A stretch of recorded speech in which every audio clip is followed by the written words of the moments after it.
بسم الله الرحمن الرحيم. والطور وكتاب مسطور في رق منشور والبيت المعمور والسقف المرفوع والبحر المسجور إن عذاب ربك لواقع ما له من دافع يوم تمور السماء مورا وتسير الجبال سيرا فويل يومئذ للمكذبين الذين هم في خوض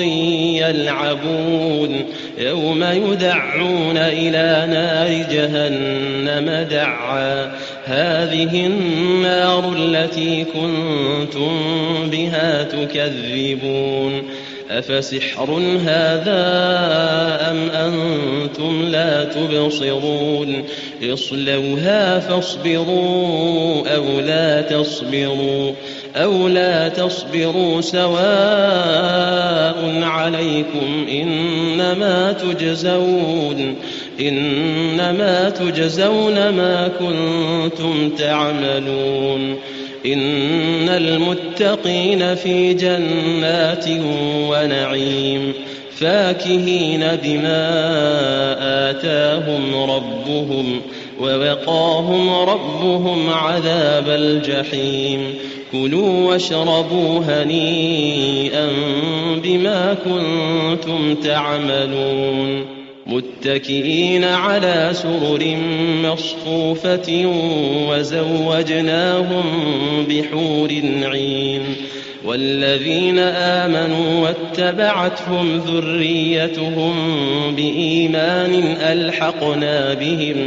ألحقنا بهم ذريتهم وما ألتناهم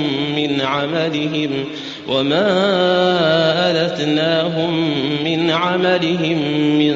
شيء كل امرئ بما كسب رهين وأمددناهم بفاكهة ولحم مما يشتهون يتنازعون فيها كأسا لا لغو فيها ولا تأثيم ويطوف عليهم غلمان لهم كأنهم لؤلؤ مكنون وأقبل بعضهم على بعض يتساءلون قالوا إنا كنا قبل في أهلنا مشفقين فمن الله علينا ووقانا عذاب السموم إنا كنا من قبل ندعوه إنه هو البر الرحيم فذكر فما أنت بنعمة ربك بكاهن ولا مجنون أم يقولون شاعر نتربص به ريب المنون قل تربصوا فإني معكم من المتربصين أم تأمرهم أحلامهم بهذا أم هم قوم طاغون أم يقولون تقوله بل لا يؤمنون فليأتوا بحديث مثله إن كانوا صادقين أم خلقوا من غير شيء أم هم الخالقون أم خلقوا السماوات والأرض بل لا يوقنون أم عندهم خزائن ربك أم هم المسيطرون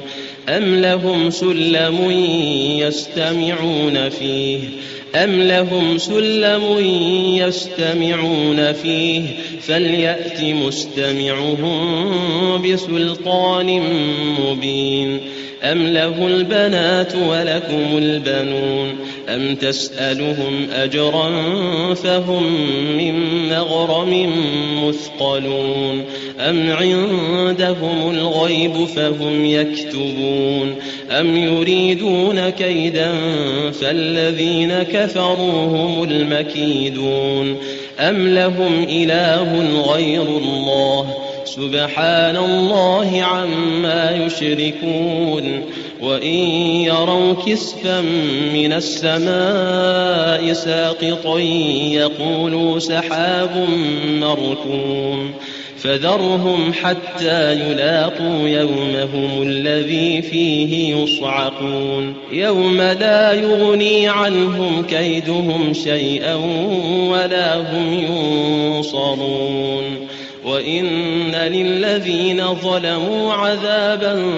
دون ذلك ولكن أكثرهم لا يعلمون واصبر لحكم ربك فإنك بأعيننا وسبح بحمد ربك حين تقوم ومن الليل فسبحه وإدبار النجوم